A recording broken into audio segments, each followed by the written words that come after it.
वाईट आहे पण खरं आहे. आज आपण गर्दीत असून सुद्धा किती एकटे आहोत. म्हणजे कधी असं झालंय का बघा, रात्री उशिरापर्यंत तुम्ही मोबाईलवरती कोणाचे तरी स्टेटस बघताय, रील्स बघताय आणि अचानक फोन बाजूला ठेवल्यानंतर एक शांतता, की नक्की होतंय काय, डोळ्यात पाणी येतं. पण काय येतं हे सांगायला शब्द नसतात. आज आपण सगळेजण आहे ना अशाच एका युगामध्ये जगतोय, जिथं घराच्या बाहेर आहे ना हसऱ्या चेहऱ्यांचे मुखवटे लावून सगळेजण फिरतात, पण घराचा उंबरा ओलांडला की आतल्या आत पूर्णपणे कोलमडून पडलेल्यासारखं पडतोय. आपल्याकडे व्हॉट्सअपवर 500 कॉन्टॅक्ट असतील, त्याच्यापेक्षा जास्त असतील, पण आपण नक्की कसे आहोत हे विचारणार आणि त्याच्यावरती रिप्लाय म्हणून आपण रडलो तर आपल्याला जज न करणारा एकही माणूस नसावा. याच्यापेक्षा मोठं दुःख काय असू शकतं.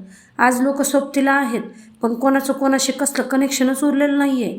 आपण फक्त शरीराने एकत्र आहेत, मनाने खूप लांब निघून गेलोय. स्वतःच्या नजरेमध्ये ना आपण काय शोधतोय तेच कळत नाहीये. सोशल मीडियाच्या या झगमगाटात आहे ना आपण स्वतःला विसरून गेलोय पूर्णपणे. दुसऱ्याच्या सुखाशी आपल्या स्वतःच्या आयुष्याची तुलना करू आपण स्वतःलाच रोज सांगू की मी परफेक्ट नाहीये, मी चांगला नाहीये, माझं अजून तेवढं सक्सेस झालेलं नाहीये. म्हणजे यशाच्या बाबतीत असेल, रूपाच्या बाबतीत असेल, आयुष्याच्या बाबतीत असेल, आपल्यालाच इम्परफेक्ट वाटायला लागते. आणि या इम्परफेक्ट भावनेने आज प्रत्येक जण प्रत्येक मन आतून रडतंय. मी ठीक नाहीये हे सांगायची आज भीती वाटते आपल्याला एकमेकांना. कारण जगाला फक्त सक्सेसफुल माणसंच आवडतात, म्हणून आपलं दुःख आहे ना आपण स्टेटसच्या पाठीमागे लपवतोय. आपलं रडणं गाण्यांच्या आवाजात लपवतोय आणि चिंता हसण्याच्या पाठीमागे लपवतोय.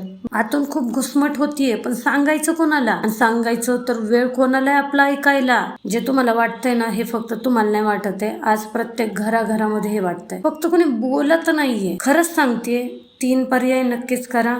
1, हक्काने रडा. जर मन जड झालं असेल ना तर रडणं हा कमकुवतपणा नाहीये, तो मनाचा निचरा करण्याचा मार्ग आहे. त्यामुळे बिनधास्त रडा. कोणासमोर रडणं हलकं वाटत असेल तर सिरियसली एखाद्या कोणत्या तरी एकांत ठिकाणी जाऊन तिथे रडा, पण नक्की हा पर्याय करून बघा. दुसरा, संवाद साधा.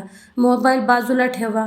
कमीत कमी तुमचे आई वडील तरी तुम्हाला जज करणार नाही, त्यामुळे तुमच्या आई वडिलांना किंवा एखाद्या हक्काच्या जुन्या मित्राला हक्काने सांगा आज मला बरं वाटत नाहीये. आणि तिसरं म्हणजे स्वतःला माफ करा. परफेक्ट असण्याची गरज नाहीये हो, जसे आहात तसे तुम्ही खूप सुंदर आहात. स्वतःवरती थोडीशी दया करा. तुम्ही स्वतःला माफ करा. स्वतःला कोणत्या तरी दुसऱ्यांच्या साच्यामध्ये टाकण्याचा प्रयत्न करू नका. लक्षात ठेवा, तुमच्या ह्या हसऱ्या चेहऱ्याच्या मागे दडलेल्या सुखाची काळजी घ्यायला शिका. तुमची किंमत तुमच्या कामावर नाहीये, तुम्ही माणूस म्हणून किती मूल्यवान आहेत ना यावर आहे. तुम्ही महत्त्वाचे आहात. तुमचं असणं महत्त्वाचं आहे.